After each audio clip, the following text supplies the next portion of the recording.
Okay, so, We hear it everywhere we go. yeah, Will AI take my job? right. Right.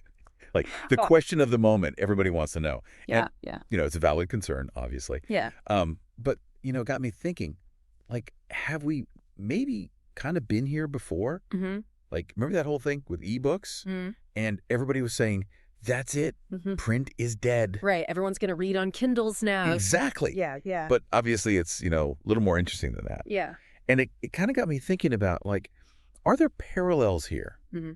for how AI might, actually impact how the job market changes? Right. And I was reading this article, and it drew this really interesting parallel between those two things, between, like, the rise of ebooks and then this, emergence of AI. Yeah. And their point was that both of them aren't really about, like, this direct replacement of one thing for another, Mm-hmm. but rather that they represent these shifts in, like, what we value. And in the case of the article, it was talking about, the value of physical books. Okay.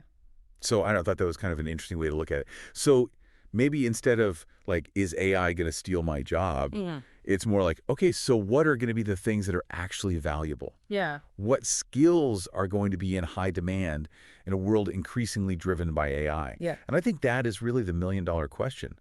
You see, because technology rarely just eliminates jobs in a one-to-one fashion. It transforms industries, and that, in turn, changes the skills that are most valuable. Yeah. Think about, like, the rise of data analysis. It wasn't robots replacing calculators. It was about a new need for humans who could extract insights from this sudden abundance of information. Yeah.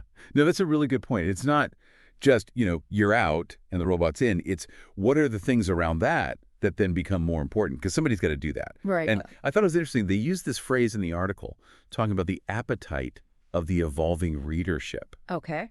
So they were saying that even before ebooks were at a point where they could fully replace a physical book, that the appetite for reading experiences had shifted. I see. So, like, how do we apply that to AI? Like, what does that evolving appetite for skills look like? I think it's all about staying ahead of that curve. If your entire skill set is easily replicated by AI, well, that does make you vulnerable. Yeah. But that doesn't mean that everyone needs to become an AI programmer overnight. Right. It's about nurturing the skills that complement AI. Okay. So things like critical thinking, creativity, complex communication.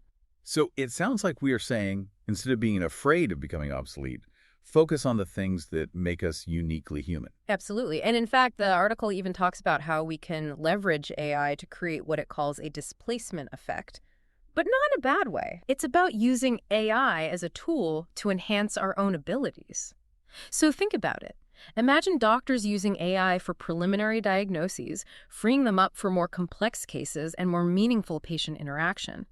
Or marketers using AI to analyze data so they can focus on more strategic and creative campaigns. Oh, I see. Okay, so it's not robots versus humans. It's more like, can we work alongside them? Yeah, and use them to our advantage and use them to enhance what we're already good at. I like that. Yeah. I like that a lot.